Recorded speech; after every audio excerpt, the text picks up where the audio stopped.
सुनने वाले दोस्तों साथियों को मेरा सलाम आदाब। पिछले प्रोग्राम से गुफ्तगू का सिलसिला जो रुक गया था और उसमें बहुत सारी चीज़ें रह गई थी।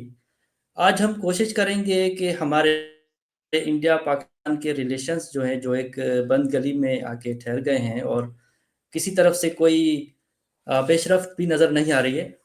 तो मैं जावेद इनायत साहब का बहुत शुक्रगुज़ार हूँ, उन्होंने वक़्त दिया है।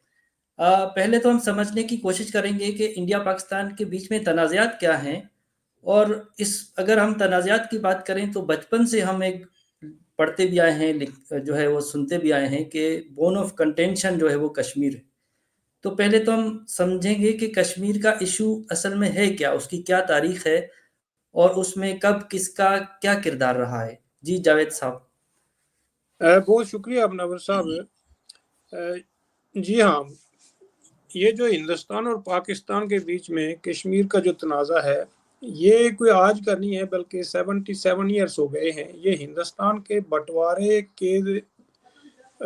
के वक्त से ही ये मसला पैदा हो गया था। डिस्प्यूट पैदा हो नहीं गया था, बल्कि इसको पैदा किया गया था। इसमें ब्रिटिश का रोल है, इसमें मुस्लिम लीग की लीडरशिप का रोल है, और इसमें बाकायदा जो कुछ फोर्सेस थी जो इस तनाज़े को बाकायदा न सिर्फ प्रोलॉन्ग कर गई, बल्कि इसको हल होने में भी वो रुकावटें बन गई।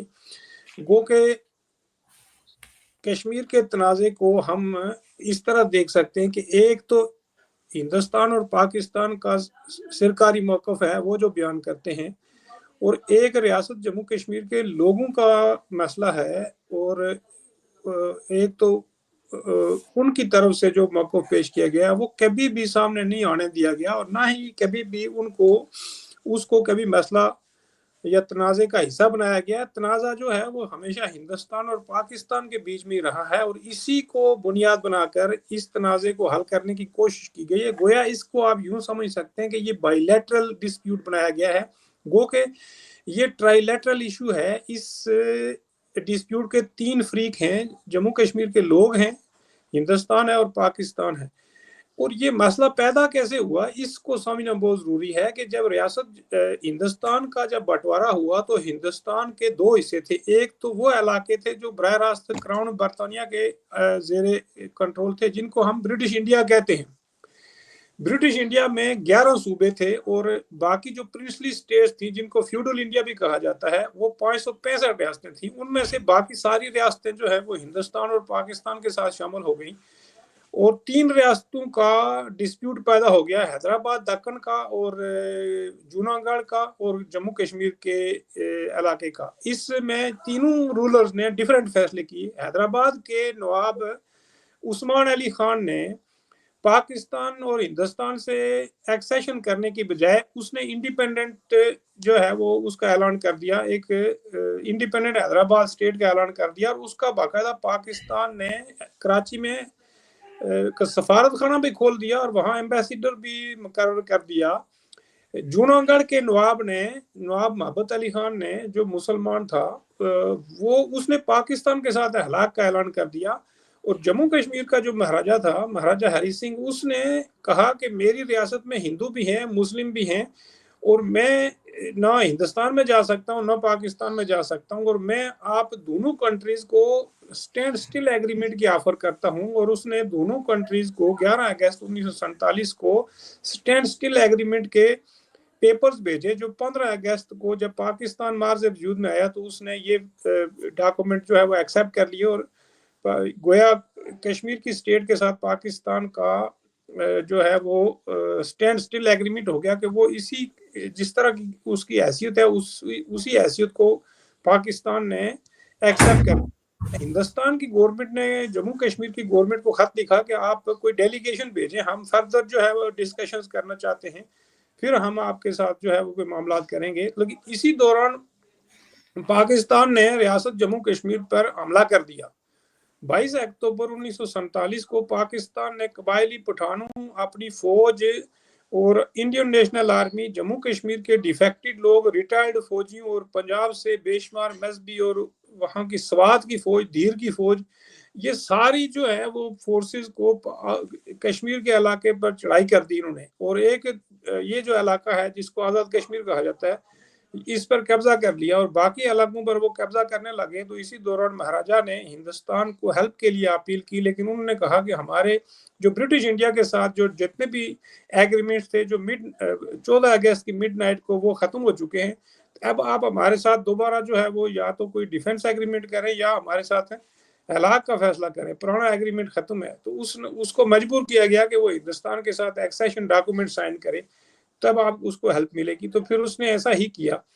اس سے پھر یہ ہوا کہ پاکستان نے جو علاقے اپنے علاقے کیپچر کر لیے تھے، یہ تو ہندوستان نے واپس نہ لیے، اور ہندوستان نے باقی علاقوں پر اپنا فوجی کنٹرول کر لیا۔ گو کہ ہندوستان ان کے مہاراجا کے ساتھ ایکسیشن کرنے کے بعد ہی اس کی فوج داخل ہوئی، اور اس کو پھر یہ یونائٹڈ نیشن میں چلے گئے، اور وہاں اس کو چیپٹر 7 کے تحت اس مسئلے کو نہرو نے باقاعدہ کمپلین کی کہ پاکستان نے اس کے علاقے پر حملہ کیا ہے، لوگوں کو قتل و غارت گری کا سامنا ہے، لوٹ مار کی ہے۔ پاکستان نے کاؤنٹر میں اس کے خلاف جو ہے وہ کچھ کمپلین درج کرا دی۔ تو اس طرح انہوں نے کہا کہ یہ one of the many issues ہیں بٹوین انڈیا اینڈ پاکستان، اس لیے یہ کوئی پرائرٹی ایشو نہیں ہے۔ لیکن بعد میں پاکستان نے امریکہ اور برطانیہ کی مدد سے اس مسئلے کو کافی عرصے تک یونائٹڈ نیشن میں اس کی جنرل اسمبلی میں یہ ڈسکشنز کا حصہ رہا۔ رشیا جو ہے وہ انڈیا کی سپورٹ کرنے لگا، اور امریکہ اور برطانیہ جو ہے وہ پاکستان کی۔ تو اس طرح اس مسئلے کو بہت لمبے عرصے تک پرولونگ کرایا گیا۔ یونائٹڈ نیشن نے کمیشن بھی بنائے اور وہ بھی بھیجے کہ یہاں پلیبیسائڈ کرایا جائے۔ گو کہ قانون آزادی ہند میں بھی یہی تھا کہ اگر کوئی اسٹیٹ یا کوئی علاقہ ڈسپیوٹڈ ہو جائے گا تو وہاں ریفرینڈم کرایا جائے گا اور لوگوں سے پوچھا جائے گا کہ وہ کہاں جانا چاہتے ہیں۔ حیدرآباد میں انڈیا نے آپریشن پولو کیا اور وہاں کے نواب کو، اس کے رضاکاروں کو ڈیفیٹ کر کے وہاں پھر 1 سال کے بعد ریفرینڈم کرایا، چونکہ وہاں 80% پاپولیشن جو ہے وہ غیر مسلم تھی، تو وہ انڈیا میں انہوں نے ایکسیشن کر لیا۔ جوناگڑھ کی جو سٹیٹ تھی یہ گجرات کے علاقے میں تھی، تو اس نے بھی 1 سال کے بعد وہاں بھی جو ہے وہ اصل میں یہ جو جوناگڑھ کی سٹیٹ کی، اس کا بالکل ایکشن ریپلے کیا گیا تھا۔ جوناگڑھ کے ایک آدمی سمال داس گاندھی نے بمبئی سے ضلع وطن حکومت کا اعلان کر دیا، اس کا نام رکھا پیپلز ریپبلک آف جوناگڑھ۔ تو سمال داس گاندھی نے نواب کے خلاف یا نواب کے پاکستان کے علاقے کے خلاف بغاوت کرا دی، اور ان لوگوں کو کہا کہ اس کے خلاف اٹھ کھڑے ہوں۔ وہاں 87% جو 87% پاپولیشن ہندو تھی، تو اس نے کہا کہ پاکستان کے ساتھ جو ہلاک ہے یہ عوام کی مرضی کے خلاف کیا گیا ہے۔ اس پر پھر یہ شاہ نواز بھٹو جو ہمارے ذوالفقار علی بھٹو کے والد تھے، نواب تو بھاگ کر پاکستان آ گیا محبت علی خان، اور یہ اس کے دیوان تھے، پرائم منسٹر تھے۔ تو انہوں نے پھر بعد میں وہاں جو ہے وہ کنٹرول جو ہے وہ انڈیا کو دے دیا، چونکہ ان کی سیکورٹی فورسز نے جوناگڑھ کی سٹیٹ کو گھیر لیا تھا۔ تو اس کے بعد وہاں جب یہ سارا اس نے ہینڈ اوور کر دیا، تو 1 سال کے بعد وہاں انڈیا نے ریفرینڈم کرا کر پلیبیسائڈ کرا کے جوناگڑھ کی سٹیٹ کو بھی انڈیا میں ضم کر دیا۔ لیکن جموں کشمیر کے اندر یہ ہوا کہ یہاں بھی یونائٹڈ نیشن میں جب یہ چلے گئے تو اس نے بھی وہی سجیسشن دی کہ چونکہ قانون آزادی ہند میں پلیبیسائڈ ہی کرانا تھا، تو انہوں نے کہا کہ یہاں پلیبیسائڈ کراتے ہیں، لیکن پلیبیسائڈ جو ہے وہ یونائٹڈ نیشن کا کمیشن برائے انڈیا پاکستان کرائے گا۔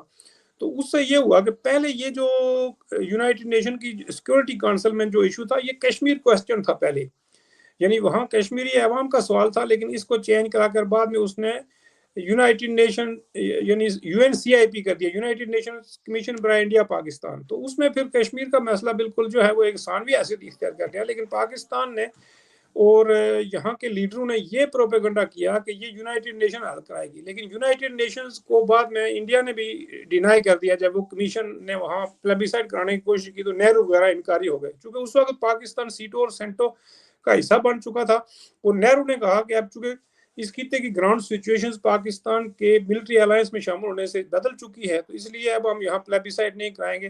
اور دوسری طرف رشیا نے، اس وقت کی سوویت یونین نے بھی پہلے کشمیر کا مسئلہ جو ہے وہ اس میں دلچسپی نہیں لی، لیکن اسٹالن کی وفات کے بعد پھر وہاں ایک سچویشن بدلی، تو انہوں نے بھی بھرپور انڈیا کا سپورٹ کرنا شروع کر دیا، بلکہ انہوں نے یہ کہنا شروع کر دیا کہ یہ جو مسئلہ ہے، یہ کشمیر کا مسئلہ حل ہو چکا ہے، یہ انڈیا کی اسی طرح کی سٹیٹ ہے جیسے باقی سٹیٹ سے، اس کا کوئی ڈسپیوٹ ہے ہی نہیں۔ تو انڈیا بھی کسی حد تک یہ کہنے لگا۔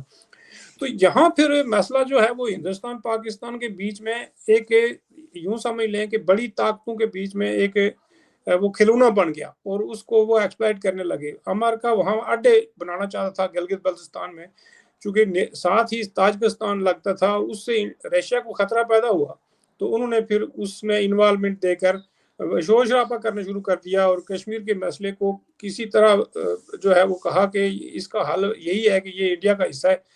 تو اس کا یہ ہوا کہ ریاست جموں کشمیر کے لوگوں کی جو ایسپائریشنز تھی، جو مہاراجہ ہری سنگھ نے یہ تجویز کیا تھا کہ یہاں ہندو مسلم پاپولیشن ہے، تو یہ کسی ایک ملک کے ساتھ سے اگر ہم انڈیا کے ساتھ جائیں گے تو مسلم پاپولیشن ناراض ہوگی، اگر پاکستان کے ساتھ جائیں گے تو ہندو پاپولیشن ناراض ہوگی. تو اس نے یہ فیصلہ کیا تھا کہ ہم اس ریاست کو اسی طرح انڈیپینڈنٹ رکھتے ہیں اور کسی ایک ملک کے ساتھ نہیں جاتے ہیں، بلکہ دونوں ملکوں کے ساتھ دوبارہ ایگریمنٹ کرنے کے لیے اس نے باقاعدہ پیپر بھی سائن کرا لیے تھے پاکستان سے.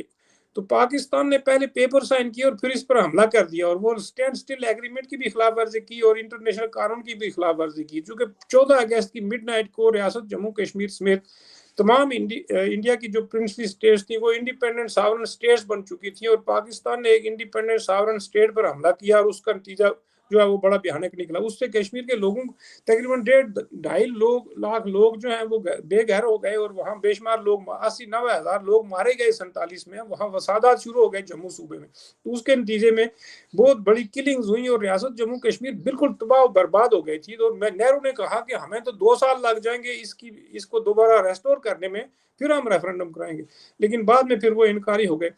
تو اب یہ جو مسئلہ جو جہاں آ کر رک گیا ہے، وہاں 2019 میں انڈین گورنمنٹ نے وہ ریاست جموں کشمیر کے اندر ایک وہ موومنٹ چل رہی تھی، انسرجنسی چل رہی تھی، لیکن وہ ان فورسز کے کنٹرول میں پاکستان نے دے دی. چونکہ یہ پاکستان کی ہی پراکسی وار تھی تو اس کو بہانہ بنا کر انڈیا نے وہاں ریاست کا سٹیٹس ہی ختم کر دیا، اس کو یونین ٹیریٹری میں کنورٹ کر دیا اور گلگت بلتستان کے علاقے اس سے الگ کر کے جموں اور کشمیر کے دونوں جو ریجنز ہیں ان کی یونین ٹیریٹری بنا دی. اب وہاں گراؤنڈ سچویشن بھی بدل گئی ہے، جبکہ یونائٹڈ نیشن میں یہ کہا گیا تھا کہ ہندوستان پاکستان کو یہ الاؤ نہیں ہے کہ جب تک پلیبیسائڈ نہیں ہوتا ہے وہ اپنی اس ریاست کے کسی حصے کو یا کوئی اور تبدیل نہیں کر سکتے، کیونکہ ایڈمنسٹریٹو چینجنگ جو ہے وہ ان کو کرنے کا اختیار تھا. لیکن اب اس نے اسٹیٹ کا سٹیٹس ہی بدل دیا ہے. تو اس سے اب پاکستان نے یہ کیا کہ اس کو قبول نہیں کیا، اور وہ چونکہ ون سائیڈڈ تھا تو پاکستان نے کہا کہ دوسرے فریق سے نہیں پوچھا گیا ہے اور تیسرے فریق سے بھی نہیں پوچھا گیا ہے. تو اس کی وجہ سے وہاں پاکستان نے ہندوستان کے ساتھ تعلقات ہی ختم کر دیے، ٹریڈ بھی بند کر دی، سفارتی تعلقات بھی ختم کر دیے. اور وہ اب جو ہے وہ آپ دیکھیں کہ 2019 سے لے کے اب 2025 ہو گیا، وہ ڈیڈ لاک ابھی تک چل رہا ہے. جی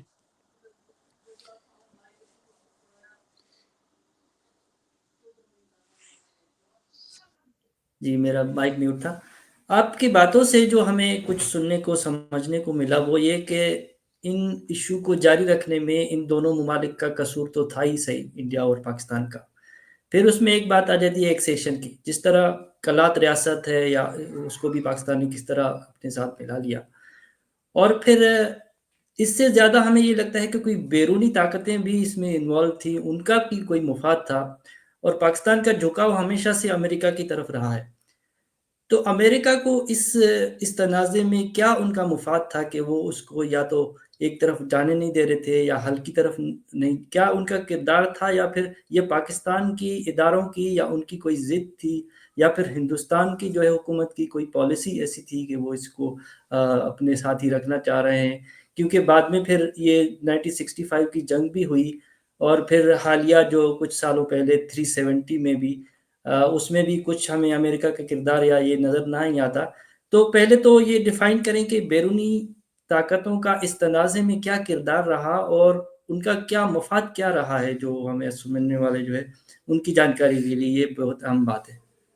جی یہ بڑا اچھا سوال ہے، وہ کہ اس کے لیے بڑا ٹائم چاہیے، لیکن میں مختصر عرض کر دیتا ہوں کہ اصل میں ہندوستان کا جو بٹوارا ہوا تھا وہ بھی کولڈ وار کا ہی پروجیکٹ تھا، اور ہندوستان کے یہ جو علاقے الگ کیے جا رہے تھے، یعنی مسلم میجارٹی یہ 3-4 جو سٹیٹس تھیں، یہ چونکہ فیوڈل ایریاز تھے، قبائلی ایریاز تھے، یہاں سے ان کو فوج بڑے پیمانے پر ملی تھی، اور سیکنڈ ورلڈ وار بھی انہوں نے انہی لوگوں کی ماں پر لڑی تھی. تو انہوں نے یہ کیا کہ 1947 میں ان علاقوں کو ہندوستان سے الگ کرنے کی کوشش کی، چونکہ ان علاقوں کے جو بارڈرز تھے وہ افغانستان سے ملتے تھے، اور رشیا کو یہ خطرہ، برطانیہ کو یہ خطرہ تھا بلکہ یہ ظاہر روس کے زمانے میں بھی ان کی یہاں بڑی سخت قسم کی ٹاسل تھی، خاص کر کے یہ ہمالیہ کے پہاڑوں میں جہاں کشمیر کا بارڈر جو ہے وہ تاجکستان سے جا کے ملتا ہے۔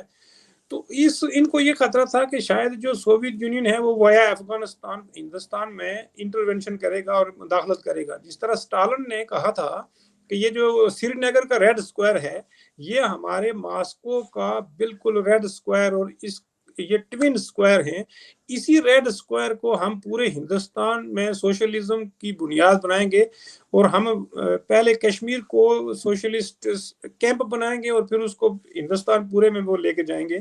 تو اس طرح کے بیانات بھی سوویت یونین نے دیے تھے، لیکن چونکہ ہندوستان کا بٹوارا ہی کولڈ وار کا پروجیکٹ تھا، تو کولڈ وار کے پروجیکٹ کے بعد برطانیہ کو یہ شک تھا کہ شاید یہ گاندھی وغیرہ جو لوگ ہیں یہ پاکستان کو سروائیو نہ کرنے دیں، اور ان کی وجہ سے شاید ہندوستان اور پاکستان وہ گیس کر رہے تھے کہ یہ 5 سے 10 سال تک ہی الگ ہو سکتے ہیں، کیونکہ ان کو یہ پتا تھا کہ ہم صرف بنگال اور پنجاب کو ہی کاٹ رہے ہیں، باقی تو ہندوستان کے کسی حصے کو نہیں ڈیوائیڈ کیا جا رہا تھا۔ تو وہ سوچ رہے تھے کہ یہ شاید گاندھی کی لیڈرشپ کی وجہ سے ایسا ہو کہ یہ کسی آگے چل کر جو ہے 5-10 سالوں میں یہ واپس ہندوستان ایک نہ ہو جائے۔ تو انہوں نے یہ کیا کہ پہلے بنگال میں اور پنجاب میں بڑے پیمانے پر ہندو مسلم فسادات کرائے، اور اس کے بعد انہوں نے یہ طے کیا ہوا تھا کہ جموں کشمیر کا جو ڈسپیوٹ ہے ان دونوں کنٹریز کے بیچ میں اس انداز سے کریں گے کہ یہ اس کے اوپر لڑتے رہیں گے اور یہ کبھی ایک دوسرے کے قریب نہیں آئیں گے۔ اس میں اس وقت کی جو ملٹری آفیسرز تھے، اس وقت تقریباً 500 جو ملٹری آفیسرز تھے وہ برٹش تھے پاکستان آرمی کے، اور ٹاپ جو ان کے جرنیلز تھے دونوں طرف ہیں وہ بھی برٹش تھے۔ آپ دیکھیں کہ وہ جنرل جو ان کے جنرل آکن لیگ تھے، مارشل آکن لیگ، وہ دونوں فوجوں کے ڈیوائیڈڈ فوجوں کے وہ سپریم کمانڈر تھے۔ تو جو ان کے چیف آف آرمی سٹاف تھے میساوری، وہ اس وقت جب پاکستان نے حملہ کیا تو جناح صاحب نے فوج کو حکم دیا کہ وہ کشمیر پر حملہ کریں چونکہ وہاں انڈین فوج آ گئی ہے۔ تو جنرل مساوری جو ہے اس وقت جو پاکستانی فوج کا چیف آف آرمی سٹاف تھا وہ چھٹی چلا گیا، اور اس کی جگہ جنرل گریسی نے جناح کی بات ماننے کی بجائے اس نے اپنے جو چیف، دونوں فوجوں کا جو چیف تھا جو دلی میں بیٹھا ہوا تھا مارشل آکن لیگ، اس کو فون کر کے کہا کہ جناح مجھے کہہ رہا ہے کہ وہ کشمیر پر فوج لے کر حملہ کریں، تو آپ جو ہے وہ آپ دیکھ لیں کہ یہ فوج بھی اسی مارشل آکن لیگ کی کنٹرول میں ہے اور وہ ہندوستانی فوج بھی اسی کے کنٹرول میں ہے۔ تو یہ اس سے پوچھ رہا ہے۔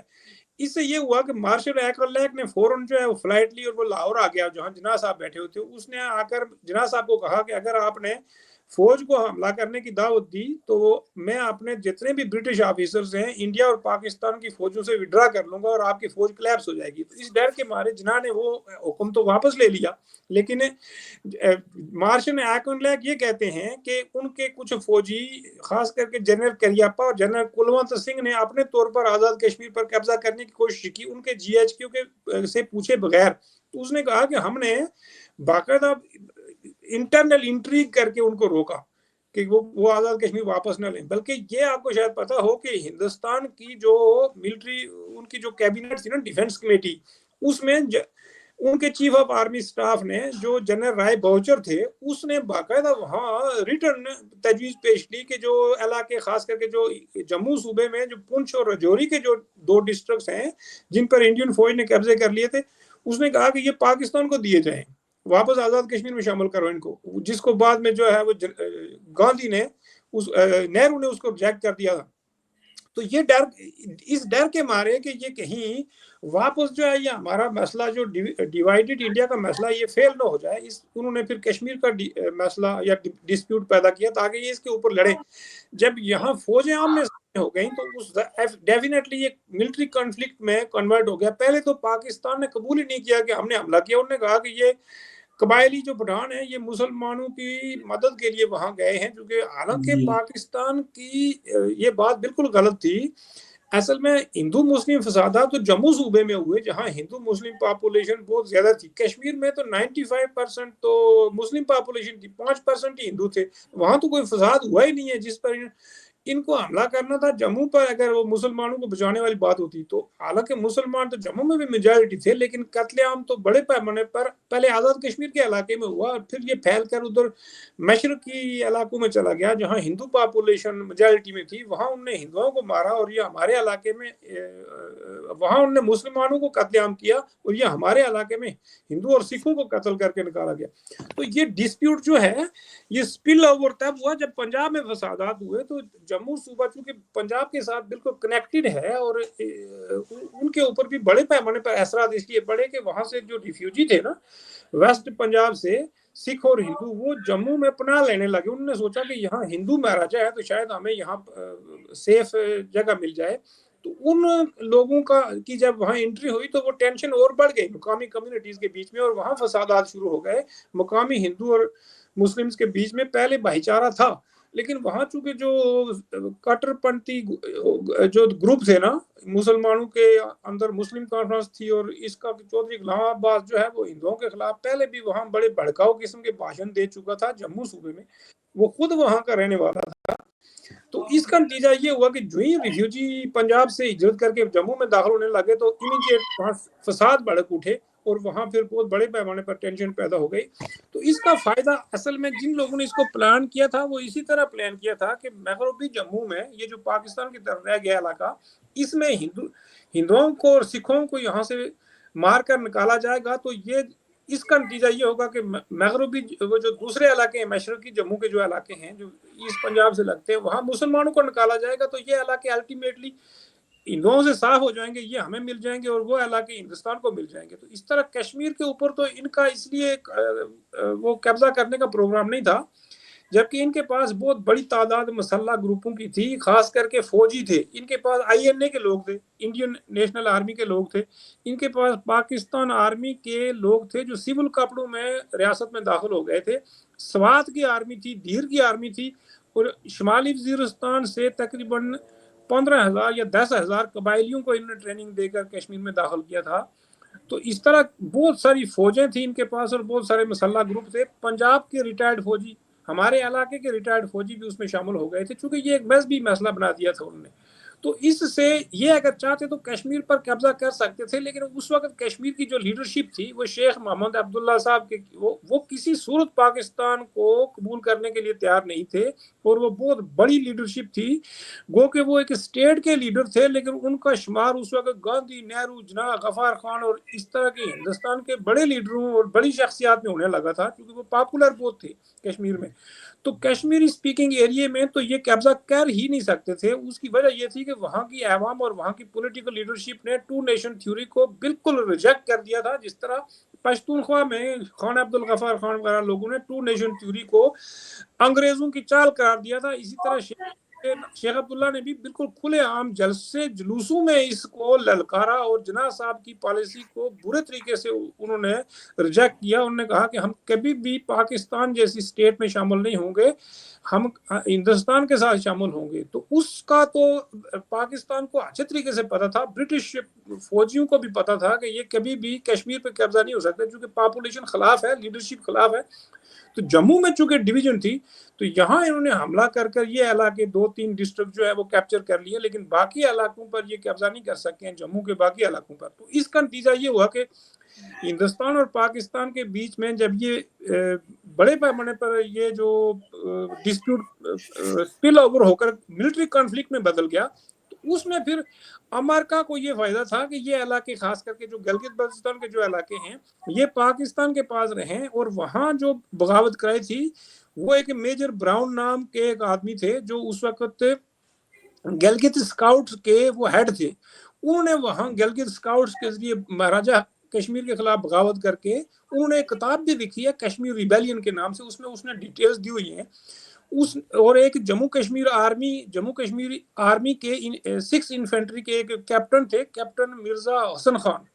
उन्होंने भी एक बुक लिखी है, जंजीर से शमशीर से जंजीर तक। वो एक उस वक्त के हाजिर सर्विस फौजी थे, वो भी उसमें इन्वॉल्व थे बगावत में। तो ये पूरा एक पैकेज बनाया गया था, प्रोजेक्ट बनाया गया था कि इससे ये होगा कि ये जो इलाके सोवियत यूनियन रिपब्लिक ताजिकिस्तान के साथ लगते हैं, ये काट कर पाकिस्तान की तरफ कर दिए जाएं। تو اس کا فائدہ ان کو یہ ہوگا کہ یہاں سے پاکستان کی طرف سے یہ کبھی بھی ملٹری انٹرونشن نہیں کر پائیں گے سوویت یونین والے. اب برطانیہ نے تو یہ پورا وہ کیا تھا، لیکن اس میں جو ہی امریکہ انوالو ہوا سیکنڈ ورلڈ وار کے بعد، پارٹیشن کے بعد، تو وہ یہ چاہتے تھے کہ گلگت بلتستان کے پہاڑوں پر ایئر فیلڈ بنانے کے لیے ان کو دی جائے. انہوں نے کچھ ایک ایئر فیلڈ بنایا بھی تھا جس کو سوویت یونین نے اس وقت دھمکی دی تھی کہ ہم اس کو ہٹ کریں گے. اور اسی طرح انہوں نے یہ کہا کہ سوویت یونین جو ہے، سوویت یونین نے الزام لگایا کہ یہ جو کشمیر کا مسئلہ ہے یہ برطانیہ اور امریکہ خود پیدا کر رہے ہیں تاکہ یہ سنٹرل ایشیا میں یعنی جو مسلم ریپبلکس ہیں ان میں یہ انٹرونشن کر سکے، اور یہ ہمیں مانیٹر کرنا چاہتے ہیں گلگت کے پہاڑوں پہ بیٹھ کر، چونکہ یہ بالکل اوپر ہے ہمالیہ کا جو ایریا ہے. تو یہی روٹ ہوتا تھا. یہاں سے آپ یارکند جاتے تھے، ترکمانستان جاتے تھے، تاشکند دشمبے جاتے تھے، اور سمرکند اور بخارا جاتے تھے. یہ گلگت کے پہاڑوں سے ہی نکل کر سیدھی روڈ جاتی تھی تاجکستان میں، اور وہاں سے یہ بہت زیادہ جو اس وقت ٹریڈ تھی وہ یارکند کے ساتھ تھی، جو یارکند اس وقت ترکمانستان کا وہ تھا کیپٹل. تو یہ چونکہ ریپبلکس جو ہیں یہ سوویت یونین کے کنٹرول میں چلی گئی تھی، اور 1893 میں ایک ایگریمنٹ ہوا تھا جو افغانستان کو بافر زون بنایا گیا تھا برٹش اور زار روس کے بیچ میں. تو جو ہی یہاں سوویت یونین کا ریولوشن ہو گیا تو برطانیہ کو یہ خطرہ پیدا ہو گیا کہ یہ ہندوستان پر چڑھائی کریں گے. پہلے بھی ان کو خطرہ تھا کہ زار روس نے برطانیہ جب یہاں شمالی ہندوستان پر قبضے کرنے کی کوشش کر رہا تھا نا، تو اس وقت زار روس نے بھی یہ پلان بنایا تھا کہ وہ ہندوستان کو برطانیہ سے پہلے قبضہ کر لے، کیونکہ یہاں پرتگیزی بھی آئے تھے اور انہوں نے بھی کچھ علاقوں پر قبضے کیے تھے، خاص کر کے جنوبی ہندوستان میں. تو یہ زار روس نے بھی یہ پلان بنایا تھا، لیکن اس سے پہلے برطانیہ نے ساؤتھ انڈیا کے کچھ اسٹیٹس کو کیپچر کر لیا تھا. تو یہ ایک پورا 100 سال تک ان کی کشمکش چلی ہے ہندوستان کے اوپر. روس والے اس پر قبضہ کرنا چاہتے ہیں لیکن برطانیہ والے پہلے انٹری کر گئے، اور یہ پھر سب سے زیادہ جو ان کے بیچ میں کنفرنٹیشن پیک پہ چلی گئی جب یہ سوویت یونین کا ریولوشن ہو گیا اور کمیونسٹوں نے وہاں وہ کر لیا. اور اس کے بعد برطانیہ نے پھر اس پورے خطے کو سیو کرنے کے لیے بفر زون بنایا پاکستان کے نام سے، اور جموں کشمیر کا ڈسپیوٹ کھڑا کیا. اور یونائٹڈ نیشن میں اگر آپ اس کی پوری کاروائی پڑھیں گے، میں نے اپنی ایک بک میں بھی اس پر پوری ڈیٹیل دی ہوئی ہے کہ کس طرح انہوں نے وہاں بڑے پیمانے پر اس مسئلے کو یونائٹڈ نیشن کی سیکورٹی کونسل میں انہوں نے ڈیبیٹ کا حصہ بنایا، اور کس طرح اس کو سبوٹاج کیا امریکہ نے اور برطانیہ نے مل کر. اور باقاعدہ یورپ کے لوگ بھی کنٹریز بھی اس کا ساتھ دیتے رہے، اور پھر سوویت یونین نے انڈیا کا ساتھ دیا. تو یہ اس کو 4-5 بار سوویت یونین نے ویٹو کیا جب انہوں نے وہاں پلیبیسائڈ کرانے کی کوشش کی، یا وہاں سے چونکہ یہ طے ہوا تھا نا کہ ہندوستان اور پاکستان ساری فوجیں نکالے گا چونکہ یہ انویڈر ہے، اور ہندوستان جو ہے وہ کچھ فوجیں وہاں رکھے گا، اور وہ یونائٹڈ نیشن کے جو کمیشن برائے پلیبیسائڈ ہوگا اس کے حوالے ہو جائیں گی، اور وہ وہاں پیس میکنگ فورس بن جائے گی. تو پھر انہوں نے برطانیہ اور امریکہ نے اس کو سبوٹاج کر دیا، نہ پلیبیسائڈ ہونے دیا اور نہ اس کو حل ہونے دیا. اور آج بھی اگر ہندوستان اور پاکستان اٹیمپٹ کرتے ہیں اس کو سالو کرنے کی، تو اس کو واجپئی کے دور میں وہ کیا تھا، اس کو سبوٹاج کرا دیا پاکستانی فوج کے ذریعے. تو پاکستانی فوج ایک ایسا ادارہ ہے جو وہ کہ انڈین فوج بھی وہی ادارہ ہے جو برطانیہ چھوڑ گیا تھا، لیکن وہ سویلین کے کنٹرول میں چلے گئے. تو یہ کسی کے کنٹرول میں نہیں ہے. یہ آج بھی برطانیہ اور امریکہ کے قانون کو فالو کرتے ہیں، اپنے قانون کو یہ فالو نہیں کرتے ہیں. تو اس کا نتیجہ یہ نکلا کہ یہ پورا علاقہ جو ہے وہ اس کولڈ وار ڈسپیوٹ کا بڑے پیمانے پر میدان جنگ بن گیا، اور بڑی طاقتوں نے یہاں ایسے کھیل کھیلے کہ پاکستان میں نہ یا ڈیموکریسی آنا دی، نہ پاکستان کو ایک فیڈریشن بننے دیا، نہ اس کو ایک ماڈرن نیشن سٹیٹ بننے دیا، جس کا نتیجہ یہ نکلا کہ یہاں وہ طاقتیں پاکستان پر قابض ہو گئیں جو نان ڈیموکریٹک ہیں، اتھارٹیرین ہیں، اور وہ پاکستانی عوام کو ڈیموکریٹک رائٹس بھی نہیں دینا چاہتی ہیں. پاکستان میں شامل جو قومیں اور قومیتیں ہیں ان کو بھی نیشنل جو رائٹ آف سیلف ڈٹرمنیشن ہوتا ہے، جو internal right of self determination جس کو کہا جاتا ہے، وہ بھی ان کو نہ دیا. سندھ پر جو ہے وہ کنٹرول پنجاب نے انٹرنلی سندھ، بلوچستان اور پشتونخوا کو انٹرنلی کالونائز کر دیا فوج کے ذریعے، کیونکہ فوج کا مفاد یہ تھا کہ یہ برطانیہ अमेरिका और जो वेस्टर्न यूरोपियन पावर्स हैं उनको सपोर्ट करेगी, तो वो इसको सपोर्ट करेंगे। माली तौर पर ये वहाँ से सपोर्ट लेते रहे अमेरिका से, और इस खित्ते में उनके मफादात का तहफ़्फ़ुज़ करते रहे, और जिसका जो नतीजा है आज हमारे सामने एक ऐसा खौफनाक शक्ल में आ गया है कि उसी को बुनियाद बनाकर हिंदुस्तान ने भी अपनी पॉलिसियां बदल दी और हॉस्टिलिटीज को दोनों तरफ से इस कदर बढ़ा दिया गया, क्योंकि 80s में ही हिंदुस्तान ने अपने वेस्टर्न लिबरल डेमोक्रेसी को बदल कर वो उसको चेंज करना शुरू हो गए थे, लेकिन बीजेपी ने आकर वो पर्दा बिल्कुल फाड़ दिया और वो पाकिस्तान जैसी पॉलिसियां ही अपना चुके हैं और टू नेशन थ्योरी को वो ज्यादा प्रमोट करने लगे हैं, जिसका नतीजा ये हुआ है कि आज हिंदुस्तानी स्टेट भी पाकिस्तान से उतनी ही हॉस्टाइल हो चुकी है जितना पाकिस्तान था। पाकिस्तान की फौज और इदारे और रियासत का जो करता धरता है वो इस बारे में बहुत खुश हैं, क्योंकि वो ये साबित करने की कोशिश कर रहे हैं, ये नहीं सोचते हैं कि इससे इस खित्ते को कितना बड़ा नुकसान हो रहा है, ट्रेड बंद है, कनेक्टिविटी नहीं है, इस इलाके के लोगों में गरीबी कितनी है, एजुकेशन नहीं है, एक्सट्रीमिज्म बढ़ रहा है, रिलीजियस फैनेटिसिज्म बढ़ गया है, यहाँ लोगों के अंदर वो स्किल नहीं है, एजुकेशन का कोई म्यार नहीं है, सोसाइटी के अंदर डेमोक्रेटाइजेशन नहीं हुई है, डीकॉलोनाइजेशन का अमल शुरू नहीं है। इसकी बजाय खुश हो रहे हैं कि हिंदुस्तान में वो जो राइट विंग हिंदू राइज हुआ है उससे इनकी टू नेशन थ्योरी को कंफर्म कर दिया गया है कि भाई जिन्ना साहब ने बहुत अच्छा किया था, नेशन असल में मजहब से ही बनती है। असल में हिंदुस्तान और पाकिस्तान में टू नेशन ही है, हिंदू और मुस्लिम, लेकिन इनको ये नहीं पता कि हिंदुस्तान में जो मुसलमान बैठा हुआ है वो इनकी नेशन का हिस्सा तो नहीं है, पाकिस्तान की नेशन का, वो तो उनकी नेशन का हिस्सा है, तो उसके हुकूक का या उसके राइट्स का क्या होगा। तो इस बुनियाद पर अगर आप देखें तो हिंदुस्तान और पाकिस्तान में नहीं बल्कि इस पूरे खित्ते में जो खेल खेला गया है पिछले 77 ईयर्स में, ये उसी कोल्ड वार इरा का प्रोजेक्ट था जिसकी बुनियाद पर इस पूरे खित्ते को बुरी तरह क्रश कर दिया गया है। और इस खित्ते की जो एक तो इकोनॉमिक जो डेवलपमेंट है, नशोनुमा है, वो रुक गई है। दूसरी तरफ जो यहाँ डेमोक्रेटाइजेशन ना होने की वजह से माशरा जो है वो इतना बिछड़ गया है पाकिस्तानी माशरा कि आज भी यहाँ कबायली और जागीरदाराना जो टेंडेंसीज हैं वो हावी हैं। हिंदुस्तान में किसी हद तक नेहरू वगैरह लोगों ने फाउंडेशन बना ली थी, उसको डेमोक्रेटाइजेशन भी कर दी थी और उसकी नेशन बिल्डिंग का प्रोसेस भी उन्होंने बेहतरीन स्टार्ट किया था, लेकिन अब उसको भी वो किसी हद तक डीरेल करने पर तुले हुए हैं। और किसी हद तक पाकिस्तान की हॉस्टिलिटी में वहाँ भी राइट विंग बड़े पैमाने पर राइज हो चुका है और वहाँ सोसाइटी के अंदर भी हम देख रहे हैं कि बड़े पैमाने पर हेट्रेड फैल चुका है और उसका नतीजा इस पूरे खित्ते में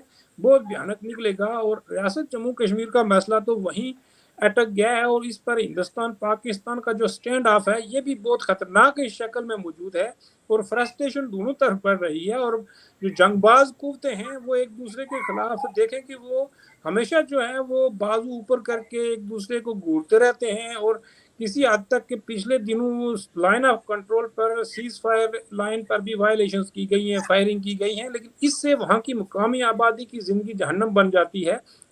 तो हिंदुस्तान और पाकिस्तान ना तो इस हॉस्टिलिटी को खत्म करना चाहते हैं, ना अवाम की तरफ से कोई बड़े पैमाने पर प्रेशर है, बल्कि अवाम भी इस हॉस्टिलिटी का हिस्सा बनकर किसी हद तक अगर आप देखेंगे तो वो दोनों तरफ लोग खुश हैं कि भाई हमारी लड़ाई होगी और हम न्यूक्लियर जंग करेंगे। और उनको ये नहीं पता है कि न्यूक्लियर जंग के नतीजे में ये दोनों मुल्क खत्म हो जाएंगे और यहाँ की सारी पॉपुलेशन ही मर जाएगी।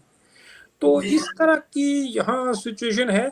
अब जो सूरत हाल बनी है ये ज्यादा खतरनाक बन गई है, चूंकि इन्होंने स्वार्थी ताल्लुकात भी खत्म कर दिए, ट्रेड भी बंद कर दी है और उसका फायदा जो है वो दोनों मुल्कों को नहीं है। पाकिस्तान को तो बिल्कुल जीरो उसका फायदा है, लेकिन उसका जो है वो टेंशन बढ़ गई है और दोनों तरफ पाकिस्तान और हिंदुस्तान की फौजों के बीच में तो सीज फायर लाइन तो अभी तक चल रहा है, लेकिन ये अगर किसी वक्त मिलिट्री कन्फ्रंटेशन में स्पिल ओवर हो गया तो फिर यहाँ ज़ाहिर है हिंदुस्तान पाकिस्तान की पावर बैलेंस भी बहुत बहुत ज़्यादा बढ़ चुका है और हिंदुस्तान बड़ी पावर बन चुका है इकोनॉमिकली भी और मिलिटरीली भी। तो उसका नतीजा ये होगा कि यहाँ कन्वेंशनल वार होगी तो नहीं, तो यहाँ बहुत बड़ा न्यूक्लियर फ्लैश पॉइंट बना हुआ है। इन्हें चाहिए कि रियासत जम्मू कश्मीर के मसले को भी हल करें, ये आपस में ट्रेड बहाल करें, ये आपस में कनेक्टिविटी बनाएं, सड़कें बनाएं, बिजली पानी और ये सारी चीज़ें शेयर करें और इससे आपस में भाईचारा कायम हो। जितना ज़्यादा ये लड़ेंगे अल्टीमेटली नुकसान भी करते जाएंगे, डेवलपमेंट भी नहीं होगी और यहाँ हॉस्टिलिटीज़ की वजह से बैरूनी ताकतों को इस पूरे खित्ते पर कंट्रोल मिला हुआ है। हिंदुस्तान पूरे तरीके से कोशिश कर रहा है कि किसी तरीके से, अमेरिका पूरे तरीके से कोशिश कर रहा है कि वो हिंदुस्तान पर कंट्रोल हासिल करे, और उसको जिस तरह पाकिस्तान को इंडिया के खिलाफ सेटअप किया हुआ था, वो चाहते हैं कि उसको चीन के खिलाफ सेटअप किया जाए और इस पूरे खित्ते में एक बड़े पैमाने पर तरक्की के अमल को रोका जाए और चाइना को कंटेन किया जाए। जी, जिस तरह हमने पिछले प्रोग्राम में भी बात की थी कि हिंदुस्तान की हुकूमत की जो पॉलिसियाँ हैं, जिस तरह बीजेपी है, तो हमने कहा था कि उसको पाकिस्तान के हालात से सीखना चाहिए। और जिस तरह टू नेशन थ्योरी में भी मज़हब को यूज़ किया गया, जबकि हमारी एक बड़ी 800 साल तारीख रही है, जिसमें ना सिर्फ हिंदू मुसलमान बल्कि और मज़हब वाले भी एक साथ रहते थे। मुझे डॉक्टर इश्तियाक साहब की बात याद आ रही है कि पाकिस्तान मुस्लिम और हिंदू प्रोड्यूसर डायरेक्टर्स ने मिलके एक फिल्म बनाई थी, यहूदी। अब आप देखें कि इस वर्ड से कितनी कोई, तो ये जो मजहब का यूज है, इस्तेमाल है। और फिर आपने कहा कि एक ये सोशलिज्म और कैपिटलिज्म, अमेरिका और रशिया, सोवियत यूनियन, इनका भी जो है इसमें बड़ा किरदार रहा। तो अब ये है कि वहाँ के जो अवाम हैं, जिन्होंने, जो पार्टीशन हुआ, ज़ाहिर है पाकिस्तान और इंडिया के अवाम ने जो भुगता, उसको कितनी डिस्प्लेसमेंट हुई, कत्ल गारत की हुई। अब आज भी उसी मज़हब को यूज़ किया जा रहा है, जिसके जो हमारे बादशाह खान हैं, मौलाना आज़ाद हैं, वो उसके खिलाफ रहे थे। और आजकल हमें इस तरह की लीडर्स भी नज़र नहीं आ रहे। अच्छा, मेरा सवाल इस तरफ है कि कश्मीर के जो सियासी लीडर्स हैं, उन्होंने अवाम में वो कोई किरदार अदा कर सकते हैं, या फिर वो मजबूर हैं कि जो पावर्स हैं, इंडिया और पाकिस्तान की आर्मी, वो इस कदर हैं कि अवाम को जो है वो ये रेटरिक जो है मजहबियत का, एक दूसरे से नफरत का, ये बाय करना पड़ता है। और वहाँ की सियासी लीडरशिप का किरदार कुछ हो सकता है। और जो अब ये दो हिस्से भी हो गए, कश्मीर, एक आज़ाद कश्मीर, एक वहाँ का, तो उनके हालात में जो अवाम जो भुगत रही है, जो अवाम के हाल है वहाँ पे, उसमें वहाँ की सियासी लीडरशिप, उसका किरदार, और वो इसमें कुछ कर सकते हैं। कोई एहतजाज हुआ, कोई उसमें बाहर मुल्क से राब्ता करके वो इस हल की तरफ, अगर उस वो उनके अगर पलड़े में अगर डाला जाए ये बोझ, तो वो क्या किरदार अदा कर सकते हैं और उनकी क्या कुछ तारीख रही है, इस पर आप बात कीजिए। शुक्रिया। जी, बहुत शुक्रिया। ये तो बिल्कुल दुरुस्त है कि दोनों तरफ जो है वो हालात, रियासत जम्मू कश्मीर की जो लीडरशिप है उसके कंट्रोल में बिल्कुल नहीं है। दूसरी तरफ कश्मीर में तो उन्होंने डेमोक्रेटिक प्रोसेस ही खत्म कर दिया था। 10 साल तक उसको उन्होंने गवर्नर राज के अंडर रखा है। अभी उन्होंने वहाँ यूनियन टेरिटरी के की असेंबली बनाई है और वहाँ उन्होंने इलेक्शन तो कराए हैं, लेकिन कंट्रोल अब भी जो है वो यूनियन टेरिटरी पर जो है वो उसका सेंट्रल गवर्नमेंट का ही है। वहाँ बराए नाम ही इलेक्शन हुए, उनके पास कोई इख्तियार नहीं है। और हिंदुस्तान में ये सूरत हाल है कि हिंदुस्तान की तरफ जो है वो दो तरह की कश्मीरी लीडरशिप है। एक वो लोग हैं, बल्कि तीन तरह के ग्रुप वहाँ बन गए हैं। एक वो हैं जो प्रो इंडियन हैं और वही वहाँ हमेशा पावर में आते हैं, और दूसरे जो हैं वो प्रो पाकिस्तानी लीडरशिप है, जिसमें जमात इस्लामी और वहाँ सारे वो मजहबी ग्रुप जितने भी हैं वो प्रो पाकिस्तानी हैं।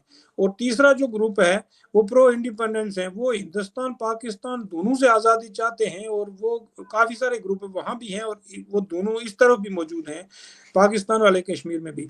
तो इन तीनों के बीच में भी आपस में बड़ी टसल है, और वहाँ प्रो इंडिया प्रो पाकिस्तानी ग्रुपों के बीच में भी बड़ी टसल थी। और इसका नतीजा ये निकला कि वहाँ 87 में इलेक्शन हुए, उस इलेक्शन रिग किए गए, तो वहाँ मिलिटेंसी शुरू हो गई, जिसको पाकिस्तान ने बड़े पैमाने पर हेल्प की। और उस मिलिटेंसी के नतीजे में इंडियन फौज ने वहाँ बहुत बड़े बड़े फौजी ऑपरेशन कंडक्ट किए, जिसके नतीजे में बड़ी प्रॉपर्टी तबाह हुई, लोग बहुत मारे गए, और वहाँ ताहदिनगा कब्रिस्तान बन गए। और ये एक ही इलाके में मिलिटेंसी की गई जो मुस्लिम मेजॉरिटी एरिया था कश्मीर की वादी में।